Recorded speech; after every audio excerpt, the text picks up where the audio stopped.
요즘 교육대로 잘 풀려가십니까? 뭐 뜻대로 되는 게 하나도 없어. 제가 그 미국 유명 대학 교수직에서 최종적으로 탈락했다는 소식을 듣고 내뱉은 말입니다. 참 뜻대로 되는 게 없었습니다. 그 전에는 그 보스턴의 한인이 계속 줄어들어서요. 목회와 교수직을 겸해야겠다라는 뜻을 세웠습니다. 바로 전에는 보스턴의 뭐 정말 대표적인 학교에서 강사직 초빙을 받았어요. 이야, 어떻게 나한테 이런 일이 벌어지지? 감격했죠. 근데 마지막 이제 원서 다 되고 이제 사인하는 과정에서 제가 교회에서 일하는, 제가 아직 그때 영주권이 없었는데요. 종교 비자로는 학교에서 풀타임, 학교에서 어떤 식의 형태로 교수직을, 그 강사직을 할 수 없다는 것이었습니다. 그래서 결국 포기했죠. 열거하면 입이 아플 정도로 무수한 뜻과 시도들이 될 것 같다가 꼭 막판에 틀어지더라고요. 오직하면 저희 장모님이 야, 어떻게 이렇게 안 풀릴 수 있는지 책을 써보라고 저한테 하시더라고요. 그런데 한 가지 확실한 것이 있습니다. 그 제가 세운 그 수많은 뜻 중에서요, 하나만 되었더라도 저는 지금 이 자리에 서 있을 수 없다는 것이죠. 여러분도 뜻대로 되는 것이 하나도 없다고 생각하십니까? 그 UC 버클리 심리학과 교수인데요, 데이비드 리코가 이 절대로 바꿀 수 없는 5가지라는 책을 썼어요. 이 5가지가 뭘까요? 보여주시면요, 첫째, 인생은 계획대로 되지 않는다. 둘째, 모든 것은 끊임없이 변하고 때가 되면 끝난다. 셋째, 세상은 불공평하다. 넷째, 고통은 삶의 일부다. 다섯째, 사람들은 항상 사랑스럽고 충실하지 않다. 항상 사랑스럽고 충실하지는 않다. 이게 절대적인 삶의 조건이라고 하죠. 여러분, 이 중에서 혹시 나는 적어도 이 리스트 중에 3개는 동의한다 생각되시면 감사한데요. 손을 들어주시면 감사하겠습니다. 적어도 3개는 동의한다, 3개 이상은 동의한다. 손 안 드시네요. 그러면 이렇게 하죠. 동의한다고 생각하시면 손 들어주시기 부탁드립니다. 네, 손 들으신 분이 하나도 없네요. 네, 다 동의하죠, 그죠? 네.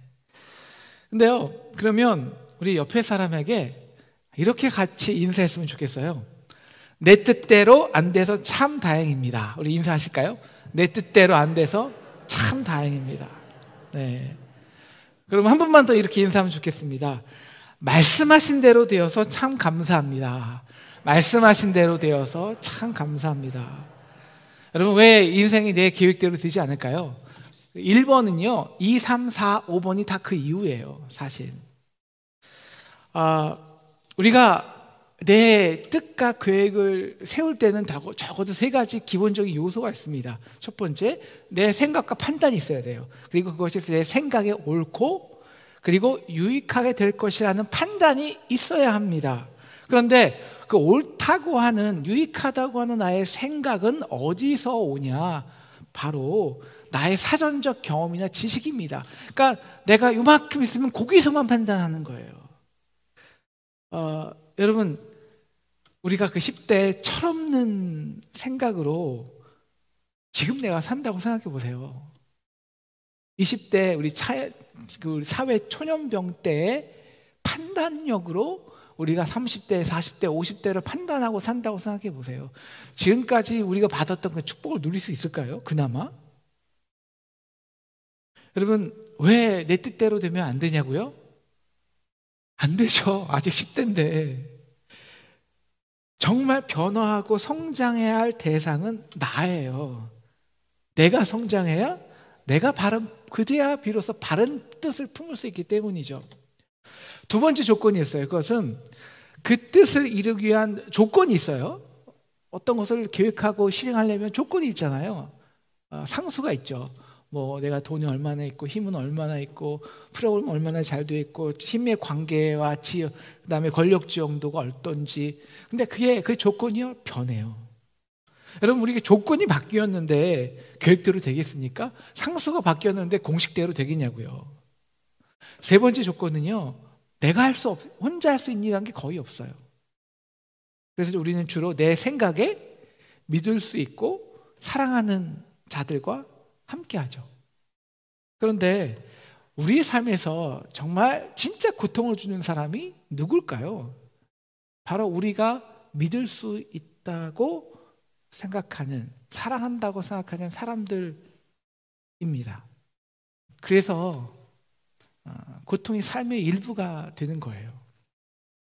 참, 아브라함도요, 참 뜻대로 되지 않았어요. 본토 친척 아비 집을 떠났죠. 그런데 하나님의 뜻을 두고 정착했어요. 근데 거기서 아버지가 죽었어요.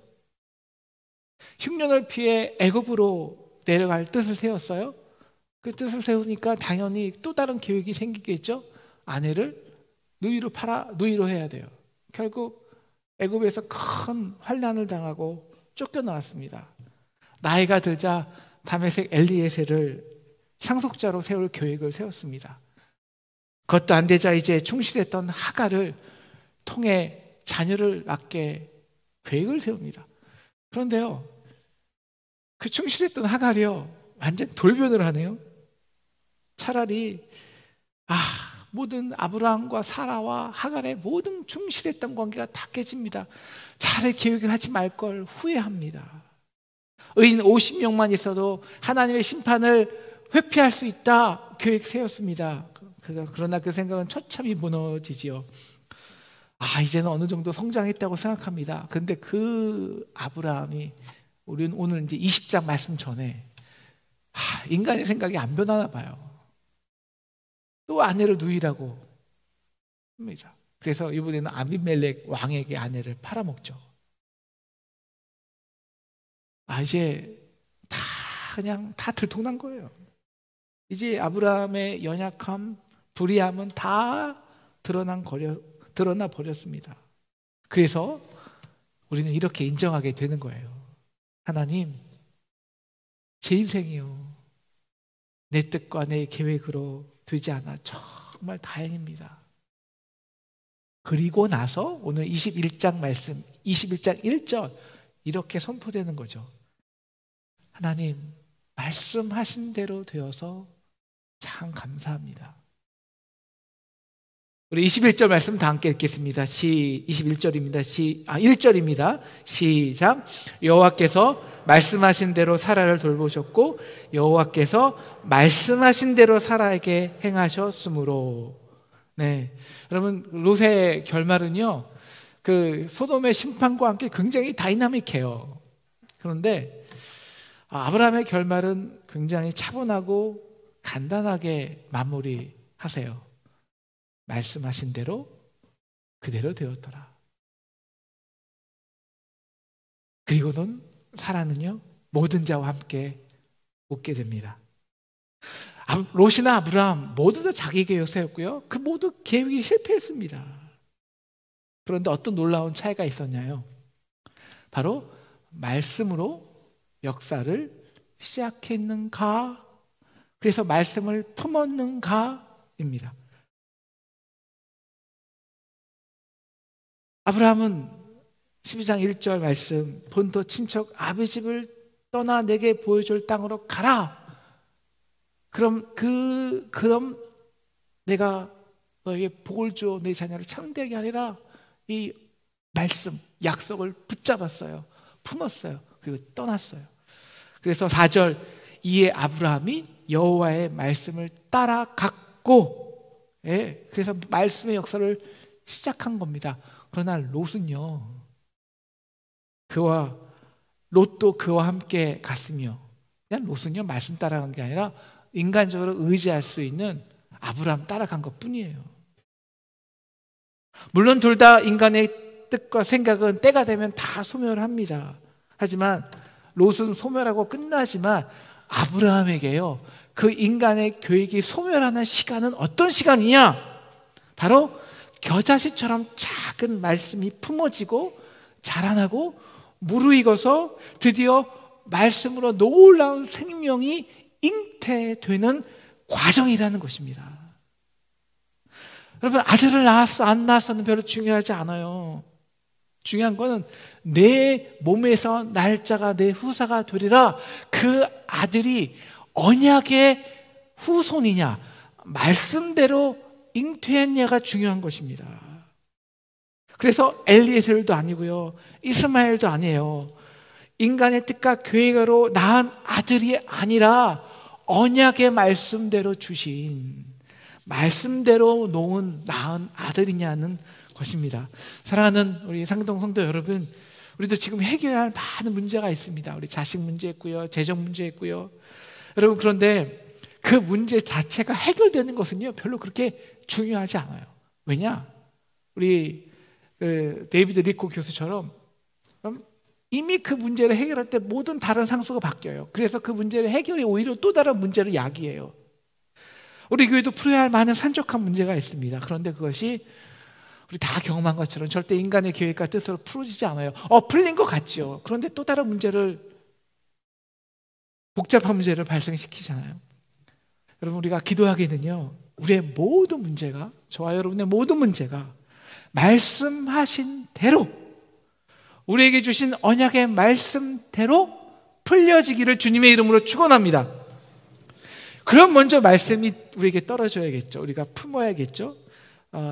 그러면 당연히 이제 오늘 읽지 않았지만 그 말씀으로 품어서 우리에게 주어진 그 이삭과 인간의 계획으로 품어서 잉태된 이스마엘 사이에 갈등이 있어요. 싸움이 있죠. 피곤해요. 그런데 그 과정 속에서 그 인간의 계획이 무너지고 끝날 때 비로소 말씀의 역사가 흥왕하게 일어나는 거예요. 왕성합니다. 그래서 말씀이 무르익고 잉태되는 거예요. 그래서 5절 말씀에서 아브라함은 노년에, 아니 100세의 아들을 낳았다고 강조합니다. 그것이 2절 말씀에서 하나님이 말씀하신 시기라는 것입니다. 시기가 되었다는 거예요. 왜 그때가 시기일까요? 우리가 100세가 되었다는 것은요, 사라의 경수가 끊어졌어요. 인간의 방법으로는 낳을 수 있는 생식 능력이 끝났어요. 소멸되었다는 것입니다. 그런데 말씀하신 시기란 이렇게 우리의 불가능한 현실 속에서, 그리고 우리의 계획이 무너진 자리에서 바로 그 자리에서 말씀하신 대로 이루시는 하나님의 신실하심과 전능하심이 경험되어지는 것입니다. 그래서 변하지 않는 영원한 하나님의 말씀이 돼요. 그래서 드디어 우리가 뭐예요? 의지하고 기대할 게 있는 거예요. 이 찬양이죠. 주의 약속하신 말씀 위에서 굳게 서리, 영원하신 말씀 위에 굳게 서리, 굳게 서리, 그 말씀 위에 굳게 서리라. 사랑하는 상동 성도 여러분, 우리가 이 인간의 뜻이 아니라 그 언약의 말씀 위에 굳게 서는 저와 여러분 되기를 주님의 이름으로 축원합니다. 우리가 아무리 퍼펙트한 계획을 하고요, 완벽한 포트폴리오를 구성하고 뭐 여러 가지 기법으로 해지 위험 관리를 해도요, 타변합니다. 타변해요.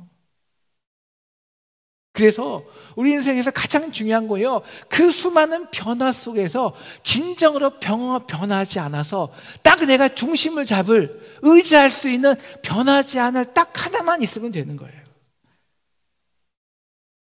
그런데 그 영원한 진리는요, 두 가지 상황 속에서 오히려 증거돼요. 첫째, 이 세상의 수많은 변화와 소멸, 그 사라짐의 과정 속에서 증거됩니다. 그리고 둘째, 아브라함처럼 우리는 이제 100세야 끝났어. 우리의 불가능함 속에서 전격적인 하나님의 전능하심을 경험하는 것이죠. 그래서 아이는 10개월이면 낳지만 25년의 말씀의 잉태 과정이 필요했던 것입니다. 그래서 100세의 노년이 되어 언약의 자손 이삭을 낳은 것입니다. 그리고 아브라함은 3절 말씀처럼 그 17장에 내가 끝이야 라고 할 때, 너는 내 앞에서 완전하라, 그때 언약해 주신 말씀, 내 1년 후에 내년 이맘때쯤에 내가 아들을 낳으리니 이삭이라 하리라, 그 언약의 말씀대로 이삭이라고 하는 것입니다. 그리고 4절 하나님의 말씀대로 나은 지 8일 만에 할례를 하는 거예요. 뭐예요? 나의 백세된 죽음 속에서 나는 하나님의 놀라운 생명을 경험했다 라는 것이죠. 그래서요, 언약의 후손은 언제나 이삭이어야 돼요. 이삭. 우리를 최종적으로 웃게 하는 거예요. 여러분은 야, 저 사람 참 신실해. 여러분, 이렇게 증거하기 위해 한 몇 년이 걸릴까요? 여러분, 제가 이제 1년 반 됐는데요. 야, 그래도 이성조 목사 좀 심실해. 아니면 뭐, 아유, 뭐 저래. 여러분, 얼마면 판결 되시겠어요? 5년이면 될까요? 아니요, 20년은 걸려도 은퇴쯤에 아마 판결 날 거예요. 능력도 있고요. 바람둥이였던 제 친구가 있어요. 그래서 20대부터 30대 한 초반까지 정말 20명 이상의 자매를 사귀더라고요. 그러면서 가끔 만나는 자매가 있어요. 그리고 이렇게 말하죠. 야, 매일 걔가 여자냐? 고등학교 때부터 친구인 그 평범한 외모의 자매. 그리고 결국 걔와 결혼하더라고요. 그래야 비로소 아는 것이죠. 여러분, 25년의 말씀의 잉태의 과정은요, 정말 어린 아이와 같이 그저 눈에 보이는 대로 생각하고 판단하던 우리가 드디어 무별, 그 우리의 한계를 넘어서 영원한 무한한 하나님의 말씀을 볼 수 있고 의지하고 선택하는 신앙의 성숙 과정이에요. 그래서 변화의 대상이 삶의 조건이 아니라 내가 되는 거죠. 내가 상정하는 거죠. 내 인생은 계획대로 되지 않습니다. 모든 것이 끊임없이 변하고 때가 되면 끝난다. 이 데이비드 리코의 교수의 절대 조건은요, 우리가 하나님의 말씀대로 될 때 이렇게 변화합니다. 모든 것이 변하고 소멸되는 역사 속에 영원한 하나님의 진리와 전능하심이 경험됩니다. 우리 인생이 계획대로 되지 않는 또 다른 이유는요, 우리의 생각의 계획이 지금은 옳고 맞는 것 같아도 그 옳음으로 인해서 그 옳음이 결국 나중에는요 부정의가 돼요. 그리고 그 옳음으로 인해서 결국 누군가에게는 고통스러운 삶을 초래해요. 여러분, 세상에 완전한 정의는 없습니다. 그런데 우리는 모두 그 정의가 내 중심이죠. 그래서 나는 웃는데 다른 이는 우는 거예요. 하지만 이 데이비드 리코의 절대 조건은요, 말씀대로 역사하면 이렇게 변해요. 고통 중에 마지막에는 함께 웃는 거예요. 그래서 6절 사라의 고백처럼 하나님이 나를 웃게 하시니 듣는 자가 다 나와 함께 웃으리로다. 여러분, 우리가 내 뜻과 계획대로 그대로 성공하잖아요. 그럼 바로 웃어요. 바로는 웃어요. 근데 그 웃음이 얼마나 오래 갈까요? 여러분, 금방 끝나요. 또 다른 경쟁이, 싸움이 기다리고 있거든요. 왜? 나 혼자 웃었기 때문이에요. 여러분, 우리가 우리의 계획으로 사업에 성공해요. 주식 투자를 성공해서 돈 많이 벌었어요. 웃죠? 여러분, 그런데 우리 인간 사회의 자본주의 경제란 제로성 게임이에요. 반드시. 그래서 내가 돈을 많이 벌었어요. 그러면 그것 때문에 분명히 잃은 사람이 있을 뿐이 없습니다. 내가 웃으면 반드시 우는 자들이 있어요. 그래서 세상은 불공평하죠. 여러분, 내 계획대로 되어서 웃었는데요, 하지만 그 계획대로 움직여준 사람들은요, 나중에 씁쓸한 웃음을 짓지 않을까요? 그럼 아브라함 이번에 아내를 또 팔아먹었어요. 참 사람의 생각이 변하지 않아요. 이제는 어떤 가능성도 없음이 증명되었어요. 그런데 오히려 그 속에서, 그 죄악 속에서 아브라함을 섬세하게 살피시는 하나님의 신실함이 드러나요. 백세라는 불가능함 속에 하나님의 전능하심이 경험돼요. 그래서 인간의 생각으로 잉태된 것이 아니라, 내 노력으로 얻어진 것이 아니라 야, 이건 정말 말씀대로, 언약대로 된 것을 인정할 수밖에 없습니다. 일방적인 하나님의 은혜라는 거예요. 그분의 절대적인 능력이라는 거예요. 그래서 누가 지고 이기는 것이 아니라 모두가 다 감동하고 웃고 웃는 이야기가 되는 거예요. 여러분, 우리는요, 잘난 사람들의 탁월한 성공의 이야기는 물론 도전을 받아요. 물론 박수 쳐줄 수는 있어요. 그런데 우리 진짜 웃음은요, 화난 웃음은 안 나와요. 근데 이 웃음이 언제 나올까요? 가장 밑바닥에 절망했던 사람이요, 매일 꼴찌만 했던 사람이 어떤 은혜와 놀라운 능력을 받아 승리하는 거예요. 그 이야기는 우리가 함께 웃어요. 왜? 우리 이야기니까요. 내가 그렇게 연약하니까. 혹자는 이렇게 말합니다. 아니, 하나님이 묵비레고 같은 자손을 주신다고 약속하지 않으셨나요? 이제 이삭 한 명 낳은 거 아니에요? 완전히 웃기에는 좀 부족한 거 아니에요? 사랑하는 상동성도 여러분, 우리가 말씀대로 잉태하잖아요. 그럼 한 명이면 충분합니다. 이삭이면 충분해요. 왜일까요? 인간의 계획은 소멸되지만 하나님의 말씀의 역사는 일단 잉태되잖아요. 그러면 그 역사가 진행될수록 놀랍도록 왕성해집니다. 그래서 이삭 한 명에서 야곱이 12명, 그 야곱으로 요셉으로 수백만의 민족이 태동되는 거예요. 그리고 끝났나요? 아니요. 그 이스라엘 민족으로 아브라함의 후손, 자손, 다윗의 후손 예수 그리스도가 이 땅에 오시는 거예요. 이것이 말씀의 역사입니다. 25년이 길다고요? 여러분, 이 말씀의 역사는, 하나님의 말씀의 역사는 얼마나 긴지 아세요? 얼마나 수고롭게 기다려 인내하셨는지 아세요? 여러분, 요한복음 1장 1절 태초에 말씀이 계시니라, 3절 말씀이 그로 말미암아 지은 바 되었나니 말씀으로 창조하셨어요. 그래서 시작하셨단 말이에요, 창세기에서. 그런데 그걸로 끝나지 않고 계속해서 그 말씀으로 창조하신 이후 4,000년, 그 5,000년이 넘도록 수많은 율법을 주시고 선지자들을 보내서 말씀의 역사를 시작하셨어요. 그런데 그 말씀의 역사가 진행되면 될수록, 선지자들이 오면 올수록 뭐만? 인간의 악함만, 인간의 불가능함만, 인간의 가능성 없음만 폭로되는 거예요. 그래서 인간의 심판의 자리만 진해지는 거예요.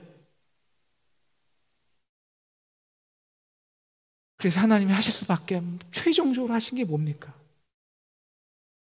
말씀이 육신이 되어 우리 가운데 거하심에, 그 거룩한 말씀이 이제 우리의 그 불가능성, 죄악성, 연약함 가운데 오신 것입니다.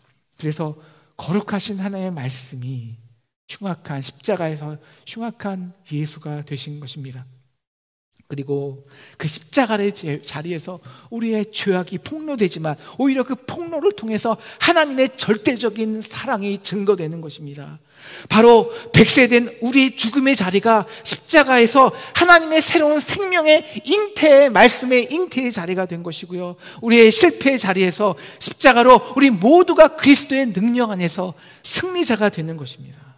일방적인 은혜요, 절대적인 하나님의 능력입니다. 그래서 모두가 웃는 것입니다. 왜? 그 십자가 앞에서는 하나님, 내가 먼저 생각했는데, 이거 내가 노력했는데요, 내 정의인데요, 결코 그 십자가의 은혜 앞에서는 들이낼 수가 없기 때문입니다. 그래서 모두가 웃어요. 왜? 그 말씀의 역사에서는요, 세상의 모든 그 불공평함이 십자가의 완벽한 사랑 안에 하나님의 놀라운 은혜로 품어지는 것입니다. 그래서 모두가 웃어요. 기도하기는 이 은혜를 누리는, 이 마지막에 웃을 수 있는 이 은혜를 누리는 저와 여러분 되기를 주님의 이름으로 축원합니다. 마지막으로 데이비드 리코는 왜 인생이 내 계획대로 되지 않냐? 가변적이고 충실하지 못한 인간의 관계성 때문이라고 합니다. 여러분, 왜 우리 모든 인간의 그 관계성이 그렇게 몇 개 바뀔까요? 변화할까요? 여러분, 내가 품은 그 인간의 뜻과 계획이요, 그 관심이 뭘까요? 궁극적인 목적이 나의 그 변화되는 그 조건일까요? 아니면 내 자신일까요? 네, 우리는 다 변화되기 때문에 오히려 그 변화 속에서 끊임없이 변화되지 않을 무엇인가를 끊임없이 그 성공을, 명예를, 돈을 남기고 싶어 해요. 하지만 언제나 변하죠. 그런데요, 말씀이 품어지고 그래서 역사하기 시작하고, 그래서 우리의 연약함 속에 오히려 하나님의 신실하심이, 그 은혜가 깨달아지고 하나님의 사랑을 경험하잖아요. 그래서 그 말씀하신 대로 되는 그 역사, 그 역사의 궁극적 목적이 뭘까요? Ultimate concern, 궁극적 관심이 뭘까요? 내가 부자 되는 거예요? 큰 교회 세우는 거예요? 선교 열심히 하는 거예요? 이삭 태어나는 거예요? 이삭 태어나는 것이 궁극적인 관심이 아니라니까요. 여러분, 그 궁극적인 관심은요, 사라예요. 사라. 우리 다시 1절 보겠습니다. 1절. 말씀하신 대로 사라를 돌보셨고 말씀하신 대로 사라에게 행하셨으므로. 여러분, 그 말씀의 역사의 관심은 나예요. 사라에게 행하시는 거예요. 그래서 아브라함과 사라가 인간의 그 조건만 찾는 자들이 아니라 오히려 내가 그 하나님의 놀라운 역사 속에 하나님의 역사의 주인공으로 서는 거예요. 내가 바라보는 성공, 관심이 아니라 드디어 하나님이 바라보시는 나, 하나님이 사랑하시는 나, 그 내가 역사의 주체로 서는 것입니다. 이것이 관심이에요. 여러분, 왜 말씀일까요? 왜 성경일까요? 왜 성경이 인류의 비교 불가할 정도로 최고의 베스트셀러일까요? 그러면 이 강의만 한 3시간 해야 되는데요. 3, 4시간. 첫째는요, 역사학적으로 성경만큼 부인할 수 없는 너무나 강력한 고고학적으로, 과학적으로 증명된 문헌은 존재하지 않습니다. 여러분, 성경은 가장 오래된 거예요. 비교할 수 없어요. 성경보다 그 다음 오래되었다는 문헌이 일리어드 이제 문헌인데요. 근데 성경은 그 일리어드 문헌보다 과학적으로 8,000배 신뢰도가 있습니다. 왜 그런지 아세요? 가장 오래되었는데, 가장 오래된 기간에 1500년, 1800년 기간에 쓰여졌고요. 그 기간 사이에 수많은 언어로, 수많은 종족과 언어로 수많은 사본이 존재해요. 그래서 비교, 검증이 가능한 거예요.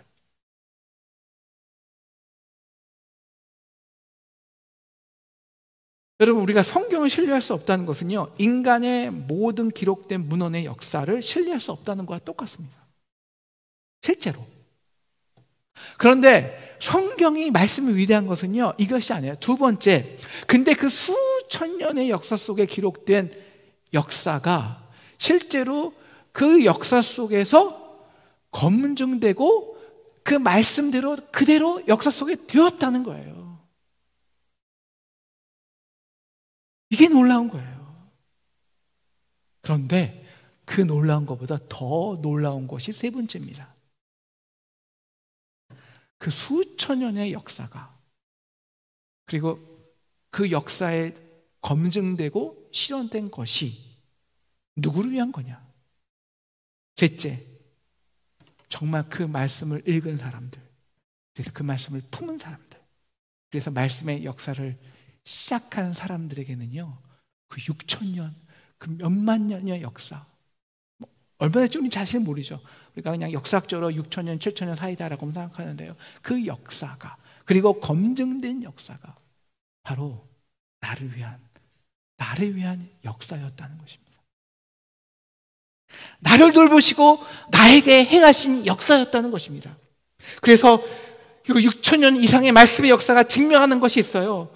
내가 확신하노니 사망이나 생명이나 천사들이나 권세자들이나 현재일이나 장래일이나 능력이나 높음이나 깊음이나 다른 어떤 피조물이라도 우리를 우리 구주 그리스도 예수 안에 있는 하나님의 사랑에서 끊을 수 없느니라. 그래서 우리는 이렇게 고백하는 겁니다. 예수 사랑하심은 성경에서 배웠네. 우리들은 약하나 주 예수는 강하다. 같이 할까요? 날 사랑하신 날 사랑하신 날 사랑하신 성경에 써 있네. 그래서 그 말씀대로 나에게 행하신 사랑에 감격한 웃는 수천만의 사람들이 지금도 동일하게 예수 앞에 무릎 꿇고 그 인생을 그 역사에 헌신하는 것입니다. 왜일까요? 데이비드 리커 교수가 주장하는 그 가변적이고 변하지 않는 인간의 관계성 속에서 나를 향한 하나님의 절대적인 그 끊을 수 없는 사랑을 경험하고 증거하기 때문입니다. 이제 오늘 말씀을 정리하겠습니다. 오늘 말씀을 우리 데이비드 리커 교수의 책과 비교해 봤는데요. 첫째, 인생은 계획대로 되지 않는다. 하지만 인생은요, 말씀하신 대로 됩니다. 왜요? 모든 것이 변하는 역사 속에 변하지 않고 영원한 하나님의 나라의 진리가 붙들어지기 때문입니다. 두 번째, 세상의 불공평 속에 십자가의 은혜로 가장 완전한 정의가 품어지기 때문이죠. 그래서 네 번째, 고통 가운데 진정한 웃음을 함께 웃게 됩니다. 그리고 가변적이고 변화되는 인간의 관계성 속에서 나를 향한 하나님의 절대적 사랑을 경험하게 되죠. 사랑하는 상동 성도 여러분, 이제 말씀의 역사를 시작하십시다. 우리 2020년은 다시 믿음의 첫 시작점에서 창세기 말씀으로 믿음의 역사, 말씀의 역사를 시작합니다. 어떻게 시작할까요? 어떻게 말씀대로 나에게 돌보시고 행하시는 것을 알까요?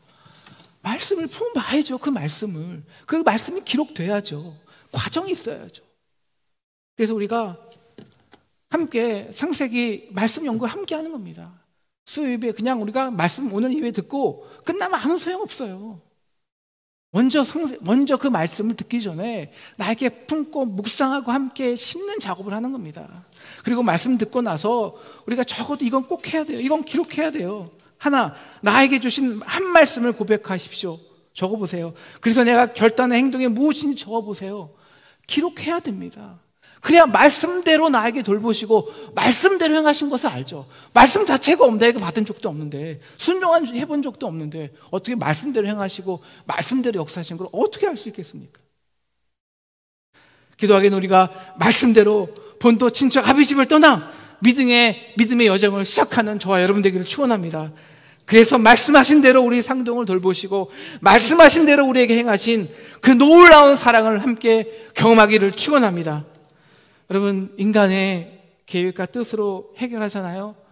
반드시 한쪽은 웃지만 다른 한쪽은 방관하게 됩니다. 기도하기는 우리가 전적인 하나님의 은혜와 능력으로 말씀하신 대로 이루어져서 우리 모두 함께 웃게 되는 저와 여러분 되시기를 주님의 이름으로 축원합니다.